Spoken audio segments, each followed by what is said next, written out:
So the PlayStation VR2 is not selling. Okay, they have a back stock of it. Like they've got like a lot of it that's just not being sold until they sell it off. They're not manufacturing anymore. I don't think VR is going to work out for Sony, and it's their fault. It's their fault. And here's why it's their fault. I'm going to show you a good example of why it's their fault. It's over $600 when you factor in the taxes. This is how much their Sony VR2 is. Maybe if it was less expensive and it came with the console. Maybe if it was closer to this. Or maybe not even that. Maybe if it was technology that came with the console at no extra charge, people would be more into VR. Look, Sony early on when they were making the VR headsets, they were going overboard. Look with all the technology that was being thrown into it. There was way more being thrown into it than was necessary, really. All right? And I want to take this opportunity to just talk about why VR doesn't really take off like it should or could. All right? It's the pricing. And it's the fact that many of these devices are in a walled off garden. A walled off garden. Do you understand what I mean by a walled off garden? It means you cannot use it with anything but the platform it's for. I have always said that VR, it costs too much. Plain and simple. It's way too expensive. Who has the money for this? All right, the most affordable VR headset is this one right here. I hope you can see this. It is the Quest 2 from Meta, which that's not their name. It's the Oculus. It's $240. That's the most affordable headset, and it's only VR. It's only VR. But again, it's kind of in a semi-walled off garden. All three of these are, by the way. All three of the Meta headsets are Oculus headsets. They're still Oculus. They don't actually own the Meta name. It belongs to a company called Meta PCs. So we have these Meta headsets right here, right? All three of them are kind of in a walled off garden.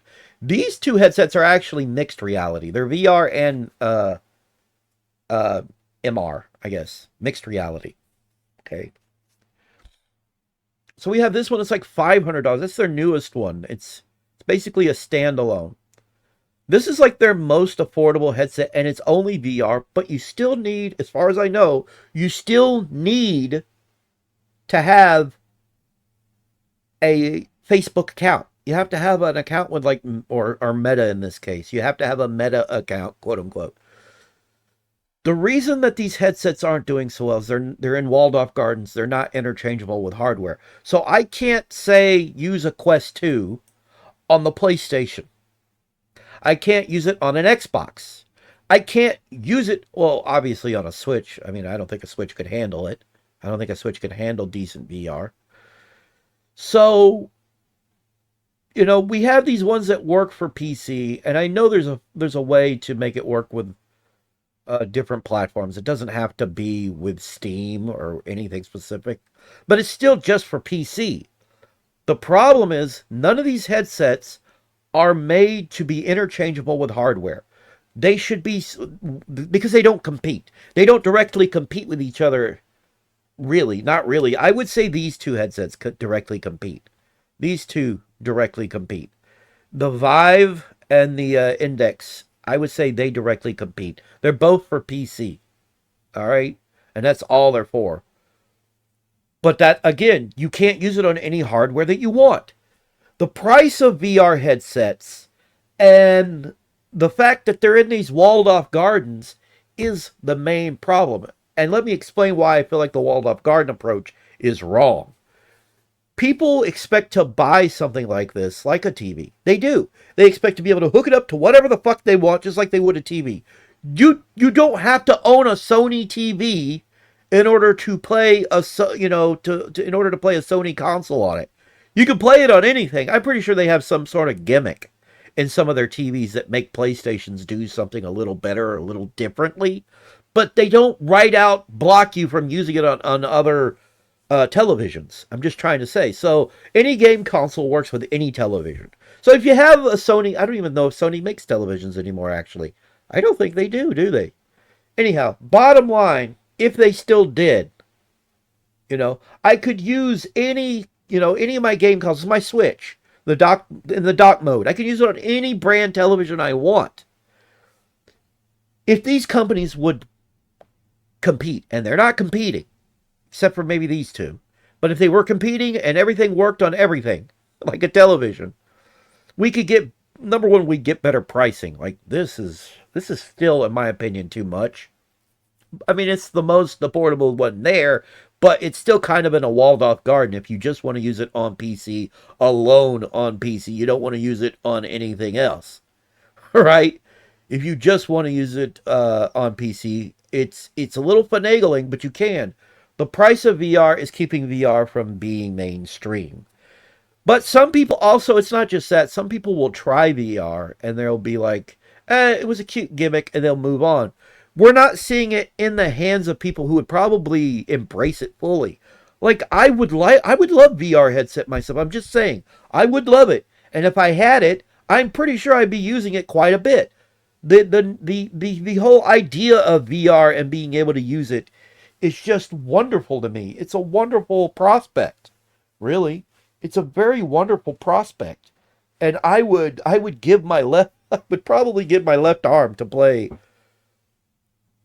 to have, well, no, because then I couldn't play the VR very well. You kind of have to have your arms for it. But I'm just saying, I'd give my left side of my nose for it. I'm just saying something. I would give something for it to, and I know I would play it quite a bit. I'm just saying. I'm just saying. There are people like me and people like me, who would love to play this. We would love to have VR. We would embrace it fully, and we would probably play it pretty often. The wrong people get it. The wrong people get it into their hands, and they don't adapt to it. Do you know how often I see specifically a Quest 2 on Facebook Marketplace? People just trying to get rid of it. It's like $150 is yours. Like $100, almost over $100 less than what they paid for it, right? Almost. It's like 90. Okay, it's almost, wait, it's almost $90. There we go. Sorry. I had that off by a bit. It's almost $90 off for them to get rid of the damn thing. I used it once or twice. It wasn't that great. But then there are other people I know that swear by it. Like they wanted VR. They wanted to play VR. But then there are some people who want it and can't afford it. And they'd probably be the adapters that would stick with it and use it and make it their daily way of playing interactive media. It's not working out. So the pricing is too much. Sony, you have Sony is reportedly pausing PSVR2 production to clear excess inventory. Sales of the 550, that is not what it's showing up for in these lists. Like when I look in these lists for the Sony VR2, it's $599.99. Like if you go on, see, it's $599.99. That's wrong. So that's bullshit. It's not 550. It's 599.99. It's over $600. Headset are reportedly slowing due to lack of games, allowing inventory to pile up. It's not just the games. It's the pricing. The pricing is a huge issue. I would also say that just being able to use it on the PlayStation is the issue. Walled off gardens are a bad, bad, bad, bad idea. We need to stop doing them. All right? They're just bad ideas. I really want to see VR be the success I know it can be. But what they should be focusing on is comfort and ease of access. Getting a hold of a VR headset, using it wherever you, on whatever hardware that you want to use it on. That should be the focus of VR. And it's not the focus of VR. And that's just sad. I'm sure it would take off a lot better. There's plenty of games that are just not on PlayStation, I would say. There's a lot of games that I understand that are on the Meta storefront that aren't on the PlayStation storefront. And there's a lot of VR games that are on Steam that are not on the Sony storefront. Sony just doesn't have the games. And the pricing is wrong. Look, one day VR is going to take off. Not right now, but somebody is going to figure out the magic sauce. They're going to figure out the magic Just they're going to figure out the magic. They're going to figure out the magic. All right. And you're going to see VR take off. Right now is not the time. The you know people the secret sauce hasn't been figured out. The everything that's necessary to formulate the perfect VR experience with the right pricing and everything hasn't been figured out. One of these days somebody's going to figure it out. Somebody's going to come along and say, "Hey, we want to make this VR headset that works with any hardware." Somebody's going to do it. It's only going to cost $200. It's going to be great. It's not going to be a smartphone slid into a thing. By the way, that's one of the things that ruined VR. People were buying the most affordable, cheapest versions of VR with their smartphones and going, "This is garbage." Yes, it's garbage. It's dollar store VR. It's garbage. It's not the good experience. Okay, don't let that ruin your views of what VR is or could be. Don't. Okay, those little trinkets were garbage from day one. They were just cashing in on a trend, I guess. They were just trying to make their money while they could, and then they left. And they tarnished VR. They tarnished it.